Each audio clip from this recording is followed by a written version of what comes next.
Assalamualaikum warahmatullahi wabarakatuh. Saya Dr. Tony bersama dengan tamu spesial kita hari ini, Dr. Reno, Kepala Departemen Bedah Umum FK Unpad, spesialis bedah digestif. Nah dok, terima kasih atas Terima hari kasih ini atas undangannya. di podcast hari ini juga. Kami menanyakan dok, sebagai seorang kepala bedah umum dan mempunyai spesialisasi di bidang digestif, apakah ada kompetensi-kompetensi tambahan dok menjelang era kemajuan teknologi di Indonesia, terutama di bidang laparoskopi? Apakah sudah menjadi kurikulum untuk bedah umum di Indonesia dok? Terima kasih, silakan dok. Betul, jadi terima kasih Dr. Tony. Ya. Jadi memang kompetensi endolaparoskopi untuk seorang spesialis bedah umum ini sudah masuk even dalam kurikulum Kolegium Bedah Indonesia. Jadi sudah menjadi bagian dari training ketika seorang dokter lulus sebagai spesialis bedah umum. Salah satu kompetensi yang dia miliki adalah melakukan tindakan endoskopi laparoskopi. Ya dok, jadi pada prinsipnya seorang bedah umum yang lulus itu sudah bisa melakukan laparoskopi, appendektomi dan kolesistektomi, atau harus mengikuti workshop lagi atau training lagi seperti yang kita lakukan biasa ini gitu, dengan beberapa kali training dok, 1 atau 3 kali. Silakan. Ya, sebetulnya mungkin kalau dari segi catatan di logbooknya, tentu yang bersangkutan itu memang sudah ada bidang endoskopi, laparoskopi yang sudah dia pelajari. Tetapi memang mungkin sebelum dia bisa melakukannya ke pasien, tentunya harus ada proses kredensial ya. Ya. Artinya dia juga harus memperoleh surat kompetensi dari Kolegium Bedah.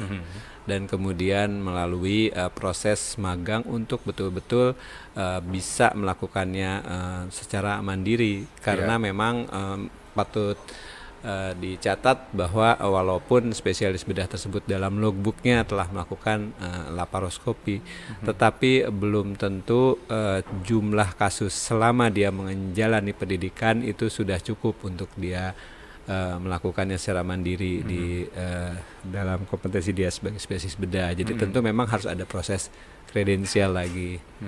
Ya.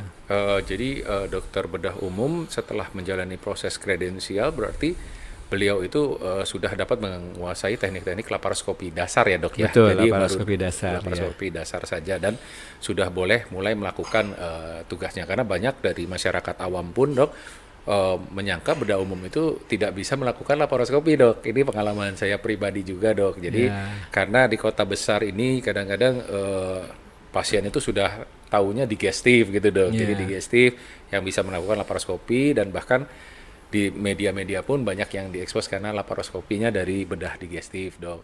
Nah dengan langkah-langkah yang sudah dokter lakukan tadi, apakah ada kemungkinan dok ada penambahan lain, mungkin seperti dokter ketahui dokter bedah umum juga bisa melakukan endoskopi seperti itu, apakah sudah termasuk atau belum dok? Ya, jadi memang ada dua generasi dokter bedah nih ya. Generasi yang menjalani pendidikannya lewat kurikulum yang lama memang belum, endoskopi, laparoskopi belum masuk. Tetapi sejak kurikulum tahun 2016 kalau tidak salah, itu sudah menjadi bagian dari pendidikan gitu.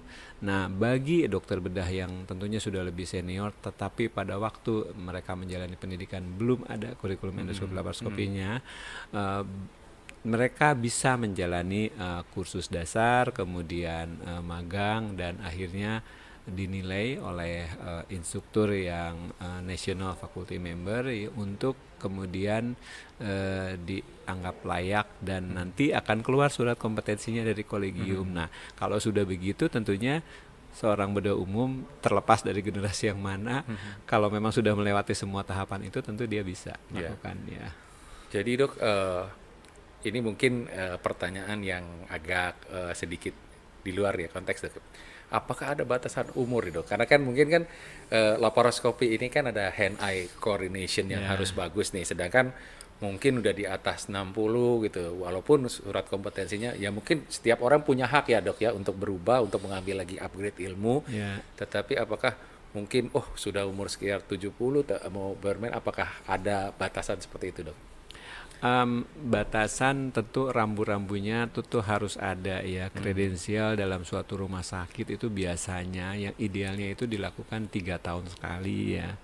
3 tahun sekali komite medik rumah sakit harus kredensial ulang dokter spesialis Iya, iya. bedahnya. Jadi ada dokter bedah senior yang umurnya sudah mendekati 70 tetapi hand eye coordination masih bagus, tidak ada tremor, why not gitu, dia melakukan terus. Ya. Tetapi ada dokter yang usianya mungkin ya relatif muda, masih 50 tahun gitu ya, tetapi mungkin punya comorbid, punya ini sehingga hand eye coordinationnya semakin menurun. Nah, pada waktu kredensial ulang nih harusnya jadi nggak lolos ya.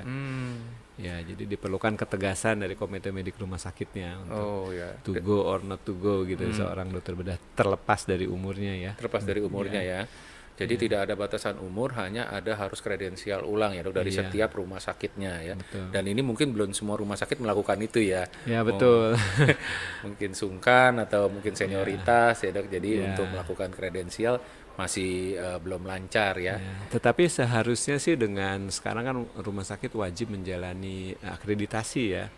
Dalam proses akreditasi itu menjadi salah satu parameter apakah rumah sakit tersebut akan masuk ke akreditasi yang baik atau tidak gitu.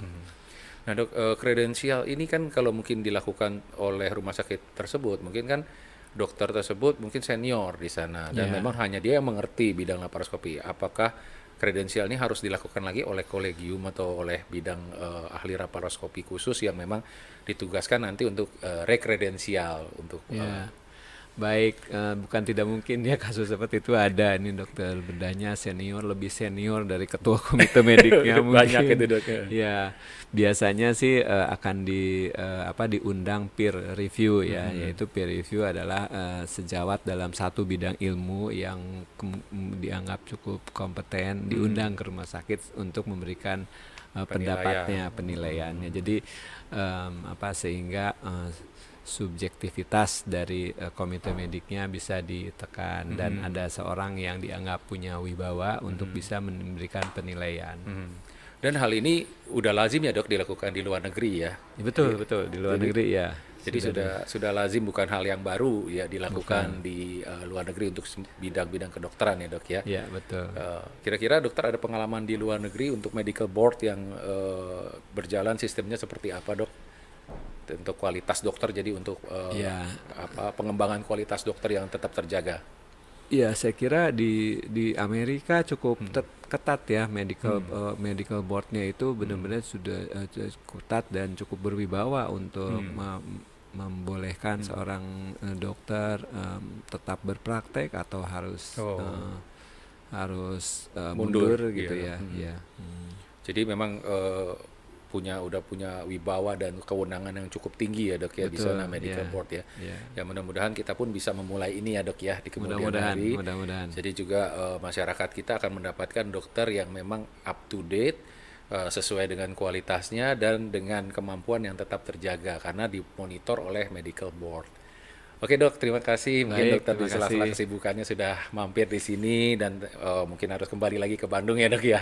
Ya. Ya, terima kasih udah mampir di podcast dan semoga bedah umum dan subspesialisnya semua makin jaya di kemudian hari. Terima kasih, Dok. Amin. Terima Ya, kasih, amin. Dr. Terima Roni. kasih. Sehat Sama-sama. selalu Sehat semuanya. selalu. Baik, Ya, sampai jumpa. bye-bye.